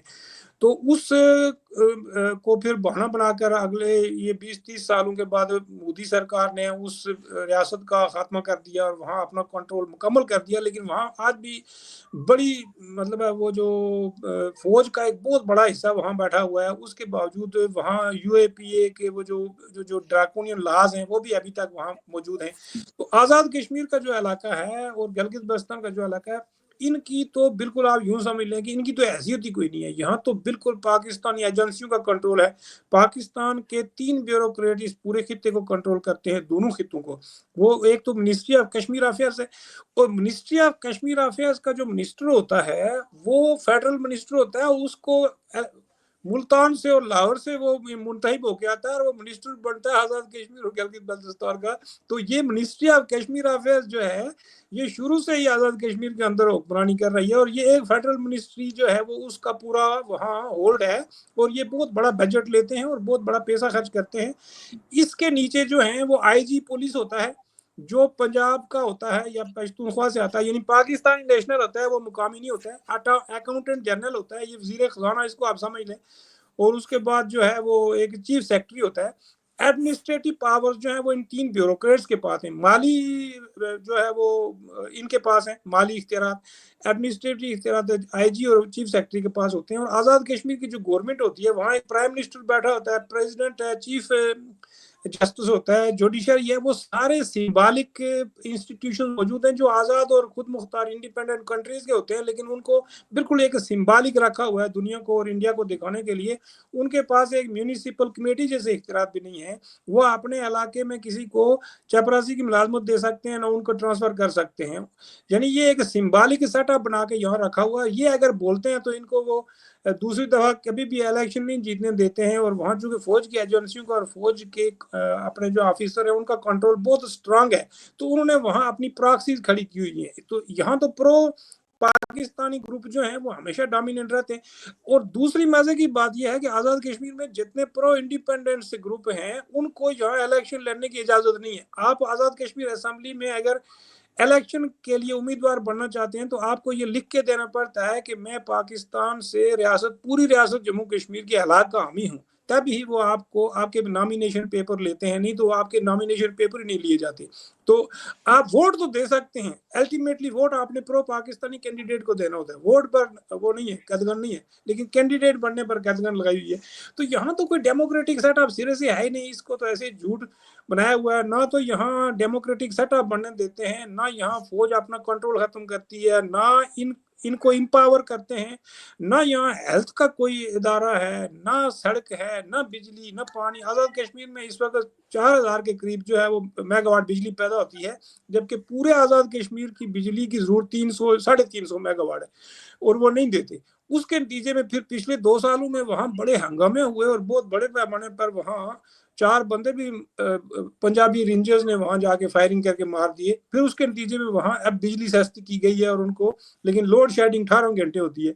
तो लोगों के साथ जब नाइंसाफी की जाती है बड़े पैमाने पर, तो अल्टीमेटली लोग जो है वो उसके खिलाफ बगावत करते हैं। तो इस तरह तो इनको अपने जो लोकल सतह के मसाइल हैं वो हल करने की इजाजत नहीं है। तो कश्मीर के डिस्प्यूट पर तो इन लीडरों को ये ध्यान नहीं दे सकते हैं। आप अंदाजा लगा लें कि आज़ाद कश्मीर का जो लीडर है वो अपनी मर्जी का बयान भी नहीं दे सकता है कश्मीर के डिस्प्यूट के ऊपर। वो वही बयान देता है जो मिनिस्ट्री ऑफ फॉरेन मिनिस्ट्री की तरफ से अप्रूव होता है। और आप अगर इनके सारे बयान उठा के देखेंगे मिनिस्ट्री ऑफ फॉरेन अफेयर्स के, तो जो 1947 में जो बयान देते थे ना, वो आज भी वही उसकी इबारत होती है। उसमें लफ्ज भी नहीं तब्दील होते, वही लिखी हुई वो बयान देते हैं पिछले 77 सालों से। तो ये एक पूरा इन्होंने सेटअप बना लिया है हिंदुस्तान पाकिस्तान के बीच में एक हॉस्टिलिटी का। और उसमें सबसे ज्यादा फायदा यहाँ फौज का है। जब तक आप हिंदुस्तान से आपको डरा के रखा हुआ है, फौज का कंट्रोल मौजूद है। डेमोक्रेटाइजेशन हो जाए तो फौज सिविलियन के अंडर चली जाएगी और हिंदुस्तान पाकिस्तान की दोस्ती हो जाएगी, तो ये डिस्प्यूट भी आपस में ये किसी तरीके से तय कर लेंगे। हमने ये तजवीज दी थी, बल्कि जो हमारी ग्लोबल पार्टी है उसके जो चेयरमैन है वो 2 दफा वहाँ मिनिस्टर भी रहे, बाबू सिंह जी, उन्होंने ये तजवीज़ दी थी कि हिंदुस्तान पाकिस्तान जो है वो हॉस्टिलिटीज खत्म करें। और इसके लिए एक नया फार्मूला भी हमने इंट्रोड्यूस कराया था कि भाई रियासत जम्मू कश्मीर को रीयूनाइट करें और इसको कंडोमिनियम बना लें। डिफेंस, फॉरेन अफेयर्स और करेंसी और कम्युनिकेशन जो है वो हिंदुस्तान पाकिस्तान मुश्तरक रख लें, बाकी इसको इंटरनली ऑटोनॉमी दे दें और इसका झगड़ा खत्म कर दें, फौजें दोनों निकाल लें, उसको गैर यानी डीमिलिटराइज कर दें। तो ये आराम से ये मसला ना आपकी शिकस्त होगी ना उनकी शिकस्त होगी। जम्मू कश्मीर के अवाम भी किसी हद तक उनकी मजबूरियां भी खत्म हो जाएंगी, क्योंकि यहाँ तो उस तरह की डिवीजन तो नहीं की गई कमीशन बनाकर। तो यहाँ एक गांव उधर लगा हुआ है इंडिया की तरफ, दूसरा गांव इधर है, सगे बहन भाई 10-20 मिनट की वाक पे रहते हैं, वो एक दूसरे से पिछले 77 सालों से नहीं मिल सके, तो बीच में फौजें बैठी हुई है। तो ये तो एक ऐसी ब्रूटल किस्म की ह्यूमन ट्रेजेडी यहाँ अनफोल्ड हो रही है कि जिसका ना हिंदुस्तान के लोगों को पता है ना पाकिस्तान के लोगों को पता है कि किस तरह यहाँ की फैमिलीज को डिवाइड किया गया और किस ब्रूटलिटी से इनको रखा हुआ और किस तरह जो है वो लोगों को ब्रूटली सुप्रेस करके रखा हुआ है दोनों तरफ, और इनके डेमोक्रेटिक राइट्स जो है वो रेस्टोर नहीं किए गए। और पाकिस्तान में मिलिट्री डोमिनेशन की बुनियादी वजह ही यही है कि हिंदुस्तान के साथ जो है वो इन्होंने हॉस्टिलिटीज क्रिएट की हुई हैं। तो इसकी वजह यह है कि पाकिस्तानी मिलिट्री बिजनेस पर भी डोमिनेंट हो गई, पॉलिटिक्स पर भी डोमिनेंट हो गई, स्टेट का कंट्रोल भी उन्होंने हासिल कर लिया और अपने आगे प्रॉक्सीज बना लिए हैं पॉलिटिशियंस को। जितनी पॉलिटिकल पार्टीज हैं वो इतनी पावरफुल मिलिट्री पावर के आगे सरेंडर होकर ही वो जाते हैं, चाहे वो सिंध से पीपुल्स पार्टी हो, नून लीग हो, लेकिन कॉम्प्रोमाइज करके पावर में आते हैं। तो जाहिर है इनके पास भी कोई इख्तियार नहीं होता है कि हिंदुस्तान और अफगानिस्तान के जो इश्यूज हैं ना वो सिर्फ मिलिट्री हैंडल करती है, वो जीएचक्यू के बगैर आप उस पर कोई बात नहीं कर सकते। लेकिन आखिर कितना लंबा अरसा फौज के मिलिट्री के जनरल जो हैं वो उनको ये बात तो समझ आनी चाहिए कि दुनिया बदल चुकी है, सर्द जंग खत्म हो चुकी है, अब इंटरनेशनली नए सिरे से अलायंसेस बन चुके हैं, नए सिरे से जो है वो मुल्कों ने अपने इत्तेहाद बना लिए हैं, नए सिरे से कोल्ड वार इरा का एंड होने के बाद आप देखें कि पूरी दुनिया के मुल्कों के अंदर नए इत्तेहाद बन गए हैं, नई सिचुएशन चेंज हो गई हैं। साउथ एशिया में भी यही होना चाहिए था, लेकिन पाकिस्तान ने अभी तक वही कोल्ड यानी सर्द जंग के ज़माने की हॉस्टिलिटीज़ इंडिया के साथ मेंटेन रखी हुई है। दूसरी तरफ चाइना के साथ भी ताल्लुकात पर अमेरिका प्रेशराइज कर रहा है। तो पाकिस्तान ने तो अपना सब कुछ जो है वो बड़ी ताकतों के आगे सरेंडर करके सारा कुछ फौज के हवाले किया हुआ, और फौज को जब वो चाहते हैं वो अपनी मर्जी से फैसले करा लेते हैं। इसका नुकसान जो है वो इस खित्ते को होता है और इस पाकिस्तानी अवाम को होता है, और इसमें रहने वाली जो कौमें और कौमियत हैं वो तो बिल्कुल बर्बाद हो चुकी हैं। उनकी ज़बानें, उनका कल्चर, उनका रहन सहन, उनकी अपनी जो लोकल एडमिनिस्ट्रेशन हैं बिल्कुल कुछ भी डिलीवर नहीं कर रही हैं। लूट मार का एक पूरा निज़ाम है। बलोचिस्तान में बड़े पैमाने पर ब्लड शेड हो रहा है, सिंध में बहुत ज़्यादा नाराज़गी पाई जाती है, और पश्तूनख्वा में तो पहले से जो है वो वहाँ आप देख लें कि मसल्ला सादम हो रहे हैं। तो इस पूरे इस खित्ते को एक आप यूँ समझें कि पाकिस्तान की फौज या पाकिस्तान की रियासत ने अगर किसी को नुकसान पहुंचा है तो वो अपनी स्टेट को, अपने लोगों को और अपने इस पूरे खित्ते को, इन्होंने किसी का कुछ नहीं बिगाड़ा। हिंदुओं के खिलाफ जो हमने नफरत फैलाई है उसका शिकार तो पाकिस्तान की अपनी आवाम हो गई है। यहाँ से होकर आप हिंदुस्तान के हिंदू का तो कुछ ना बिगाड़ सके, लेकिन यहाँ आपने सुन्नी, शिया, सिंधी, पंजाबी, बलोची, पंजाबी, मतलब आप देखें कि हजारों तो फिरके बन गए एक दूसरे को गला काटने के लिए, और एक दूसरे के खिलाफ इन्हें जांच शुरू कर दिया। तो किसी भी समाज में जब आप नफरत फैलाते हैं तो उसका शिकार सबसे पहले आपका अपना समाज बनता है, और पाकिस्तान के साथ भी यही हुआ है। अब इस इतनी ज्यादा नफरत से और इस इतने ज्यादा तबाहशुदा समाज को मेंटेन करने के लिए, रेस्टोर करने के लिए जरूरी है कि इन कौमों और कौमियतों का इत्तेहाद कायम किया जाए। और जब तक सिंध की अपनी पार्लियामेंट नहीं होगी, वो मुकामी सतह पर अपने फैसले नहीं करते, अपने लोगों को मुकामी सतह पर, लोकल सतह से लेके सूबाई सतह तक के लोकल डेमोक्रेटिक इंस्टीट्यूशंस गांव की सतह से शुरू नहीं करते हैं, कभी भी आप सिंधी आवाम को मुतमईन नहीं कर सकते हैं। इसी तरह बलोचों को भी आप अपनी इलाकाई पार्लियामेंट दें, सिंध को स्टेट का स्टेटस दें, बलोचिस्तान को स्टेट का स्टेटस दें, इसी तरह पंजाब की स्टेट हो, पश्तूनख्वा की स्टेट हो, और इनको स्टेट का स्टेटस देकर इनकी अपनी रीजनल पार्लियामेंट्स बनाएं। और फिर इनके बीच में जो सेंटर में दो तीन चीजें हैं, डिफेंस है, कम्युनिकेशन है, फॉरेन अफेयर्स है, इन पर आपस में तय कर लें कि कैसे चलाना है इनको। मेरे ख्याल में ये इतनी पुरानी कौमें हैं और इतनी हिस्टोरिकल एंशियंट इनका कल्चर है कि इनको खत्म करने से तो ये पूरा खित्ता ही बर्बाद हो जाएगा। इस चीज को किसी सूरत इन मुल्कों की या इन स्टेटों की जो या सूबों की जो अवाम है वो तो कबूल नहीं कर रही है। तो आप क्यों इनके बीच में बहुत बड़े पैमाने पर नफरत का दरिया बहा रहे हैं और हॉस्टिलिटीज पैदा कर रहे हैं? इसके नतीजे में तो ये नेशन स्टेट बिल्डिंग का जो आप कोई स्टेप ही नहीं ले पाए हैं, तो ये नेशन स्टेट तो नाकाम हो रही है। तो इसको आप कैसे चला रहे हैं? कोई अक्लमंद बंदा, कोई समझदार बंदा इनको समझाने के लिए तैयार नहीं है, या ये किसी को समझने के लिए तैयार नहीं है। बंदे को अगवा कर लेते हैं जो अच्छी बात करता है। तो फिर इस मुल्क को कैसे चलाया जाएगा? ये माफियाओं की तरह या गुंडागर्दी की तरह तो कौमी स्टेटें नहीं चलती हैं, और ऐसी रियासतों का जो हैशर होता है वो इबरत का निशान बन जाती हैं। और इससे पहले कि हम सब इबरत का निशान बने, सब लोगों को अक्ल दिमाग इस्तेमाल करते हुए रेशनलिटी की तरफ और रीजनिंग बेस जो है वो अपना एक समाज कायम करना चाहिए और रियासत का स्टेटस बदलना चाहिए। हिंदुस्तान के साथ किसी किस्म की हॉस्टिलिटीज अभी पाकिस्तान के किसी सूरत हक में नहीं है और रियासत जम्मू कश्मीर के लोग बिल्कुल ख़त्म हो चुके हैं। उनकी इकोनॉमी बर्बाद हो चुकी है, उनके बच्चे कत्ल हो चुके हैं, कोई ऐसा घर नहीं है जहाँ से एक दो बच्चे न मारे गए हों। तो वो लोग अब क्या ज़िंदा रहेंगे, वो फैमिलीज अब क्या ज़िंदा रहेंगी। उसी तरह बलूचिस्तान में आपने कर दिया है, घर से बच्चे उठाकर मार दिए हैं, तो इसका नतीजा क्या निकलेगा। कभी किसी जगह आप ये देखें, किसी कौम को, किसी कम्युनिटी को आप मार कर कभी अपने साथ इस दुनिया में कभी किसी ने चलाया। वो बादशाहतों के ज़माने में आप का निज़ाम और था, कौमी नेशन स्टेट्स को या कौमी रियासतों को आप इस तरह कभी नहीं चला सकते हैं। बलूचों के साथ भी कत्लो गारत गरी बंद की जाए, कश्मीरियों के साथ भी कत्लो गारत गरी बंद की जाए, सबके साथ बात की जाए। और ये आप याद रखें कि हमेशा आप मिलिट्री पावर को मेंटेन नहीं रख सकते। गो कि इस वक्त तक पाकिस्तानी मिलिट्री के पास इतनी कैपेसिटी है कि वो इंटरनल रिबेलियंस को वो क्रश कर सकती है, यहाँ के लोगों को मार सकती है, लेकिन वो मार कर कभी भी इन लोगों की नाराजगी को दोस्ती में नहीं बदल सकती है। पाकिस्तान की जो फेडरेशन है ये रजाकाराना बुनियादों पर ही चल सकती है और चारों जो कौमें हैं, पांचों कौमें, जितनी भी कौमें हैं, उन सब को बराबरी का स्टेटस देकर उनकी रीजनल पार्लियामेंट्स हों, वो अपने इंटरनल मामलात में मुकम्मल तौर पर खुद मुख्तार होंगे।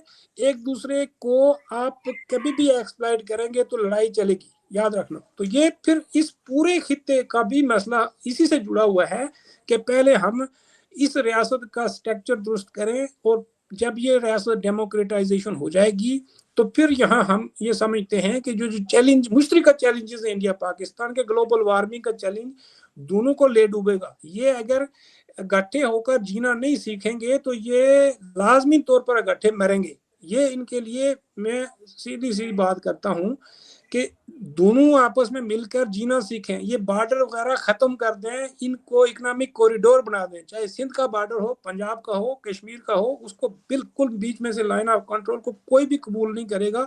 अगर इंडिया पाकिस्तान कश्मीर का मसला ऐसे हल कर लेते हैं कि कल बैठकर कोई मायदा कर लेते हैं, पहले इनने ताशकंद मायदा किया, फिर उसके बाद शिमला एग्रीमेंट किया, फिर लाहौर डिक्लेयरशिप, उसका क्या फायदा हुआ।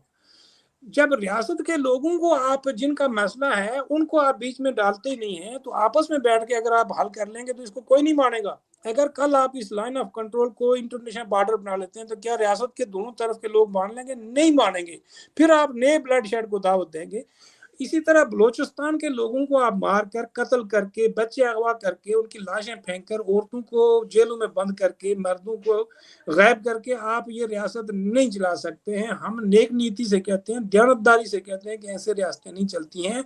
पाकिस्तानी फौज ने अगर पावर एक्सरसाइज करनी है तो वो बैठ के अपने कॉन्स्टिट्यूशनल मामला सियासतदानों और तमाम कौमों के साथ मिलकर तय कर ले। ये फौज नहीं चलेगी। ये मैं आपको बताऊं कि जब तक चारों सूबों से एक एक लाख, डेढ़ लाख फौज नहीं बनाई जाती बराबरी की बुनियाद पर, इस फौज को अगर आप इस तरह चलाएंगे तो ये रियासत के की जिद बन चुकी है।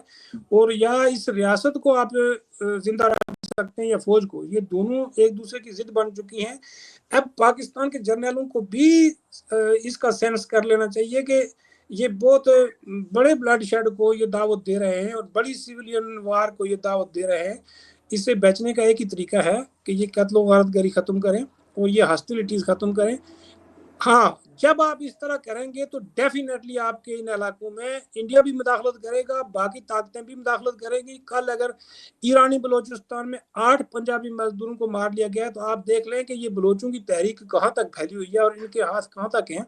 तो इसका मतलब ये है कि ये ईरानी गवर्नमेंट भी इनको वहाँ कुछ नहीं कह रही है। अगर वो इनको मदद नहीं भी कर रही तो इसका मतलब है कि आंखें तो उसने बंद की हुई है ना। तो वहाँ भी BLA के लोग मौजूद हैं, अफगानिस्तान में भी मौजूद हैं।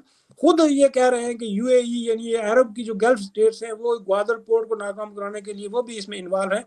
तो मेरा ख्याल है कि पहला काम तो ये होना चाहिए कि डायलॉग शुरू किया जाए, इस पूरे खित्ते में डायलॉग शुरू किया जाए, इंटरनली आपस में कौमों का डायलॉग हो, हुक्मरानों का डायलॉग हो और फिर हिंदुस्तान पाकिस्तान का डायलॉग हो और ये एक नए सिरे से इस पूरे खित्ते को हम कॉन्फेडरेशन बनाएं और अपनी कौमों का जो है वो जितनी भी कौम है हिंदुस्तान की उनके बीच में ताल्लुकात हों और उनकी एक हिंदुस्तानी फेडरेशन हो और एक पाकिस्तानी फेडरेशन हो, इनके बीच में फिर एक कॉन्फेडरेशन बन जाए। जी जी, बिल्कुल सही कह रहे हैं आप। यहाँ की जो ख़ास तौर पर पाकिस्तान की रियासत की पॉलिसियों की वजह से जो आवाम भुगत रही है, जितने उनको मसाइल दरपेश हैं। तो अपने मौज़ू पर बरकरार रखते हुए एक आखिरी सवाल, आपकी बातों से मुझे एक ज़हन में बात एक और आई भी थी, जिस तरह आज़ाद कश्मीर की लीडरशिप जो है कठपुतली है, वहाँ की हुकूमत जो, तो वही बात ये बलोच सरदार के बारे में भी करते हैं। लेकिन वो तो हमारा बात का मौज़ू है। अब इस पर रोशनी डालिए कि कश्मीर जो इंडिया की तरफ है, इंडिया का कश्मीर है, उसकी इंडिया की क्या पॉलिसी है वहाँ पे कश्मीर में, वहाँ पे अवाम की क्या हालत है, और ये जो राइट विंग का राइज है इंडिया में, जो उनकी पॉलिसीज़ की वजह से वहाँ पे बहुत भुगतना पड़ रहा है माइनॉरिटीज़ को, खास तौर पर मुस्लिम माइनॉरिटीज़ को। तो उस राइट विंग का राइज और उसकी पॉलिसियाँ, उसका असर, और फिर कश्मीर की इंडिया पॉलिसी खुसूसन तौर पे वो क्या है? तो फिर हम अगले प्रोग्रामों में इनका बात जिक्र करते रहेंगे। शुक्रिया। जी, बहुत शुक्रिया। ये जो कश्मीर जो उस तरफ है, वहाँ बड़े पैमाने पर डेवलपमेंट हुई थी कंपेयर टू आज़ाद कश्मीर और गिलगित बल्तिस्तान। वो इलाके तो काफ़ी तरक्की कर गए थे, काफ़ी तालीमी निज़ाम भी वहाँ बहुत बेहतर था। वहाँ जो सुप्रेस कम्युनिटीज़ हैं, कबीले हैं या छोटे जो जिनको हम अपने समाज में वो तमाम कम्युनिटीज़ जिनको तालीम के मैदान में पीछे छोड़ दिया गया था, इकोनॉमिकली बैकवर्ड थे, उनको वहाँ बड़े पैमाने पर कोटा सिस्टम देकर उनको किसी हद तक ऊपर लाने की कोशिश की थी जम्मू कश्मीर की गवर्नमेंट ने, और सेंट्रल गवर्नमेंट ने भी इस पर बड़े इकदाम किए थे। आज़ाद कश्मीर के कंपेयर तो वहाँ बहुत कुछ हुआ था, लेकिन वहाँ मिलिटेंसी की वजह से बहुत बड़ी तबाही हुई। लेकिन इसके बावजूद आज भी अगर देखा जाए तो पॉलिटिकल कंट्रोल तो उनका मरकज के पास ही है। लोकल लीडरशिप और लोकल एडमिनिस्ट्रेशन तो बिल्कुल डिसेबल है। लेकिन इसके बावजूद जो है वो लोगों के मसाइल इस दिल्ली के कंट्रोल की वजह से बढ़ गए हैं। अगर कंपेयर किया जाए दोनों खितों का तो वहाँ पोजीशन बहुत अच्छी थी, लेकिन उसको जिस तरह उन्होंने मलियामेट करके वहाँ एडमिनिस्ट्रेटिव सिस्टम खत्म करके बड़े पैमाने पर करप्शन वहाँ भी थी, इसमें कोई शक नहीं है। लेकिन वहाँ सड़कें, बिजली, पानी, तालीम ये हमारे इलाकों से बहुत बेहतर था। बल्कि श्रीनगर के जो इलाके हैं वो आप यूँ समझ लें कि उनका जो शुमार है वो हिंदुस्तान के जो एडवांस 3 शहर हैं उसमें होता था। तो वहाँ मिलिटेंसी चलाई गई, ज़ाहिर है वो भी एक ऐसी मिलिटेंसी जो मज़हब की बुनियाद पर थी, जिसने बड़े पैमाने पर वहाँ हिंदू माइनॉरिटी को वहाँ से उन्होंने निकाल दिया, जिनका कोई कसूर नहीं था, सिर्फ मजहबी हेट्रेड की वजह से। वो थे भी बिल्कुल थोड़ी सी कम्युनिटी थी कश्मीरी पंडित, तो उसका भी वहाँ बहुत असर हुआ समाज के ऊपर। लेकिन हिंदुस्तान ने जो कश्मीर पॉलिसी अब अपनाई है, ये जिंगोइस्टिक पॉलिसी है। इससे कश्मीरियों को उन्होंने सुप्रेस तो कर लिया है, कश्मीरियों की मिलिटेंसी को उन्होंने क्रश तो कर लिया है, लेकिन वहाँ उसके बरक्स उन्होंने बड़े पैमाने पर इन्वेस्टमेंट करके लोगों के वो जो मसाइल हल करने के लिए वहाँ बड़े पैमाने पर यूएई को और कुछ अरब कंट्रीज को भी वहाँ दावत दी थी कि वो वहाँ आकर इन्वेस्टमेंट करें, कि वो अभी तक हुआ तो नहीं है। लेकिन इसके बावजूद जो है उन्होंने लोगों को लालच दी थी कि किसी तरीके से यहाँ मिलिटेंसी के बाद के जो हालात हैं, लोगों के अंदर जो नाराजगी पैदा हुई है उसको खत्म किया जाए। लेकिन वहाँ इंडियन फौज ने लोग इतने बड़े पैमाने पर मारे हुए हैं कि वहाँ हर घर का अपना दुख है। किसी को बेगना मारा हुआ है, किसी को तो मिलिटेंट समझ के मारा हुआ है, किसी को वैसे ही मार दिया है। तो उसका नतीजा ये निकला है कि वहाँ नाराजगी तो इंडिया के खिलाफ बहुत बड़े पैमाने पर। इंडिया को शायद ये शक है कि उसकी जो बहुत भारी भरगम वहाँ उसने मिलिट्री रखी हुई है, पूरे कश्मीर को उन्होंने पहले खून में डुबोया, फिर वहाँ उन्होंने उसको मिलिट्री कैंप में कन्वर्ट कर दिया, फिर जब वहाँ भी कामयाबी न हुई तो उसको उन्होंने यूनियन टेरिटोरी बना दिया। अब भी वहाँ कंट्रोल जो है वो लोकल सतह पर मिलिट्री का ही है और दिल्ली का ही है। जो डेमोक्रेटिक सेटअप बनाया है उसका कोई खास वहाँ फंक्शन नहीं है, क्योंकि उनके पास पावर्स नहीं है। क्योंकि इस वक्त रियासत का जो स्पेशल स्टेटस था उसमें हिंदुस्तान के बहुत कम लाज वहाँ लागू होते थे। अब 800 से ज्यादा कानून जो है वो इंडिया के वहाँ लागू कर दिए गए हैं। तो मेरा ख्याल है कि इससे इंडिया को तो शायद व्यक्तिगत तौर पर ये फायदा पहुंच गया हो कि वहाँ उसने खामोशी करा दी है, कब्रिस्तान जैसी खामोशी करा दी है। लेकिन ज़ाहिर है ये कोई उस डिस्प्यूट का हल तो नहीं है। डिस्प्यूटेड तो पूरी रियासत है, पाकिस्तान की तरफ है, हिंदुस्तान की तरफ है। तो जाहिर है वो हिंदुस्तान अपने इलाकों को किसी हद तक एडमिनिस्ट्रेटिव चेंजिंग करके वहाँ इन्वेस्टमेंट करके वो किसी हद तक ये सोचता है कि ये अब मिलिटेंसी खत्म हो जाएगी या डिस्प्यूट खत्म हो जाएगा। तो मेरे ख्याल में वो नहीं होगा।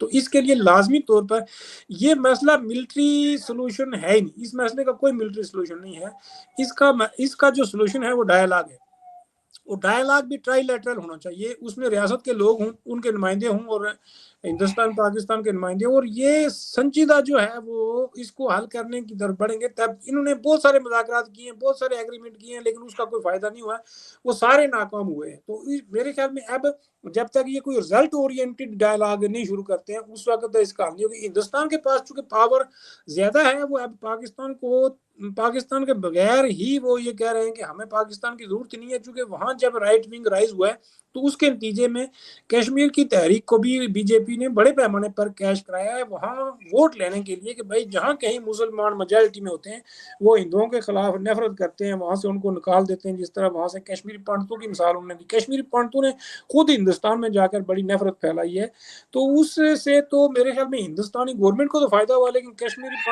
پنڈت جو کمیونٹی ہے اس کو کوئی فائدہ نہیں ہوا۔ وہ آج بھی جموں کے کیمپوں میں رہتے ہیں، اور جو ہندوستان میں گئے ہیں ان کو کسی حد تک ان کو فائدہ ضرور ہوا یا انہوں نے ترقی کر لیا، لیکن وہ ذاتی ترقی ہے، وہ کوئی کمیونٹی کی ترقی نہیں ہے۔ تو اب ہندوستان کو بھی اپنی پالیسی بدلنی چاہیے تھی، اس کے بعد وہ لوگوں کے ساتھ ڈائلاگ کرتے، لیکن اس کے بعد جو ہے وہ دھمکیاں دینے شروع ہو گئے کہ ہم آزاد کشمیر پر بھی قبضہ کریں گے، گلگت بلتستان بھی پاکستان سے چھین لیں گے۔ گو کہ وہ کبھی بھی یہ علاقے نہیں لینا چاہتے ہیں، کیونکہ یہاں مسلم میجارٹی آبادی ہے، بلکہ یہاں ہے ہی مسلم آبادی، تو وہ میرے خیال میں ان علاقوں کو لینا تو نہیں چاہتے ہیں، لیکن وہ ایک اور زیادہ ٹینشن پیدا کر رہے ہیں پاکستان کے ساتھ، اور زیادہ ہاسٹیلٹیز کو بڑھانے کے لیے وہ اس طرف جو ہے وہ دھمکیاں دیتے ہیں پاکستان کے، ہم تم سے یہ علاقے بھی چھین لیں گے، کہ چونکہ یہ علاقے ہمارے ہیں۔ ان کی پارلیمنٹ نے 1994 میں، اس وقت کانگریس کی گورنمنٹ تھی، یہ ریزولوشن بھی پاس کی تھی کہ گلگت بلتستان اور آزاد کشمیر کے علاقے ہمارا حصہ ہیں اور وہ لوگ ہمارے شہری ہیں۔ ہندوستان کے لوگ، ہندوستان کی گورنمنٹ جو ہے وہ کبھی آزاد کشمیر کے لوگوں کے پاسپورٹ پر وہ سٹیمپ نہیں لگاتے ہیں، کہتے ہیں کہ یہ آپ ہمارے شہری ہو۔ تو اس طرح وہ بھی اپنی پالیسی نہیں بدلنا چاہتے ہیں، وہ اسی پالیسی سے فائدہ اٹھانا چاہتے ہیں، جس سے خاص کر کے اس مسئلے کو ایکسپلائٹ کر کے بی جے پی نے بڑے پیمانے پر ملک میں ووٹ لیے ہیں، اور ہندو پاپولیشن کو اس نے ایک اتحاد کی شکل میں اپنے ساتھ جوڑ لیا ہے۔ وہ کہ کوئی میجارٹی تو اس کے ساتھ نہیں ہے، لیکن سیٹیں تو وہ میجارٹی پارلیمنٹ میں پہلے بھی لے چکے تھے، اس دفعہ بھی لے چکے ہیں۔ تو اس سے ان کی ڈومیسٹک جو پالیٹکس ہے وہ جڑی ہوئی ہے کشمیر کے مسئلے سے، تو وہ یہاں کشمیری مسلمانوں کو دبا کر، ان کا سٹیٹس ختم کر کے، ان کو مار کر، اس سے ہندوؤں کی میجارٹی کو خوش کرتے ہیں۔ بی جے پی کو یہ ٹیکٹس مل گیا کہ ہندوستان کی جو سوسائٹی ہے اس کے اندر بھی آپ دیکھ لیں گے مذہبی ہیٹرڈ تو ہے، تبھی تو وہ اس جذبے کو وہ استعمال کرتے ہوئے وہاں کی ہندو میجارٹی کو وہ اپنے اس طرح کے ٹیکٹس یوز کر کے وہ ووٹ لے رہے ہیں۔ تو بی جے پی کے لیے تو پاکستان سے ہاسٹیلٹی اور کشمیر کا جو مسئلہ ہے اس سے تو اس کو ووٹ مل رہے ہیں، وہ تو اس کے لیے ووٹ بینک کا ذریعہ بن گئے۔ تو اس لیے اب وہ بھی پاکستان کے ساتھ کوئی ڈائلاگ نہیں کرنا چاہتے ہیں، چونکہ انہوں نے ٹرائی تو کی تھی، لیکن پاکستان نے اس کو سبوٹاج کر دیا، فوج نے، مشرف نے کیا ایک دفعہ، دوسری دفعہ جو ہے وہ واجپئی جب آیا اس وقت، تو اس کے بعد جب نواز شریف کے ساتھ بی جے پی نے، یہ جو مودی حساب ہے یہ بھی آئے تھے، لیکن چونکہ ان کو فائدہ اسی میں ہے کہ ہندوستان ہمارے ساتھ جنگ نہ کرے، لیکن اسی طرح کی انگیجمنٹ پالیسی برقرار رہے، نہ جنگ ہو اور نہ ہندوستان جو ہے وہ ہمارے علاقے چھینے، اور اسی طرح ہاسٹیلٹی اور نفرت پیدا ہوتی رہے۔ تو ادھر فوج کا کنٹرول مضبوط رہے گا، اس طرف بی جے پی کو بھی یہ سمجھ آ گئی ہے کہ اس سے تو ہمارا کنٹرول ہندوستان پر مضبوط ہو رہا ہے، سیٹیں مل رہی ہیں، تو وہ بھی نہیں اپنی پالیسی چینج کرنا چاہتے ہیں۔ تو اس کے لیے پھر ظاہر ہے بڑے پیمانے پر دونوں طرف کی عوام کو کوئی فیصلہ کرنا پڑے گا کہ دونوں ملکوں کی عوام اٹھے اور ان کو اس ہاسٹیلٹی سے دور کرے، یا پریشرائز کر کے کشمیر کے ڈسپیوٹ کو بھی حل کرنے کے لیے پریشر ڈالے، اور آپس میں بھی جو ہاسٹیلٹی ہے اس کو ختم کرنے کے لیے، آپس میں دوستی، تجارت، ہر چیز بحال کرنے کے لیے، کلچرل ہر چیز ہماری سانجھی ہے، لیکن اصل میں یہ ٹو نیشن تھیوری جو ہے یہ کلونیل چونکہ آئیڈیالوجی ہے، تو دونوں طرف اب کلونیل جو لیگیسی ہے یہ دونوں گورنمنٹ، دونوں اسٹیٹ جو ہے اب اس کو 100% فالو کر رہی ہیں، اور یہاں مینٹل ڈی کالونائزیشن نہیں ہوئی ہے، لوگ ذہنی طور پر بالکل اسی برٹش کلونیل مائنڈ سیٹ کے ساتھ چل رہے ہیں۔ تو اس کو بھی ڈمپ کرنے کی ضرورت ہے۔ جب تک ہم لوگ ڈی کالونائز نہیں ہوتے ہیں اس وقت تک ہم اپنے اس پورے خطے کو کنیکٹیوٹی نہیں دے پائیں گے، آپس میں جڑ نہیں پائیں گے، ٹریڈ نہیں کر پائیں گے، ترقی نہیں کر پائیں گے، اور ہمارے جتنے وسائل ہیں وہ اسی ڈیفنس میں چلے جائیں گے. اور چائنا نے کتنی بڑی ترقی کر لی ہے، ہم سے 2 سال بعد آزادی لی تھی. تو میرے خیال میں ہم لوگوں کے لیے عبرت کا بہت سارے اسباق ہیں، لیکن ہمارے نہ اوپر بیٹھے ہوئے لوگوں کے اندر کوئی ویژن ہے، نہ پولیٹیکل پارٹیز کے پاس کوئی ویژن ہے، نہ ہمارے دانشور سامنے آتے ہیں. کیونکہ ڈر اور خوف کا ماحول بھی پیدا کر دیا گیا ہے. انڈیا میں بھی اب ڈر اور خوف کا ماحول ہے، وہاں بھی سچ بولنا مشکل ہو گیا. پاکستان میں تو کبھی سچ بولنے کی اجازت نہیں. جی جی بہت شکریہ جاوید صاحب. اور جانے سے پہلے میں آپ سے گزارش کروں گا کہ آنے والے پروگراموں میں ہم دونوں طرف کی جو رائٹ ونگ ہے اس کی تاریخ، اس کی رائز اور اس کی پالیسیز اور اس پہ جو اثر پڑ رہا ہے وہاں پہ اس پہ بات کریں گے. بہت بہت بہت شکریہ آپ بہت کے وقت کا.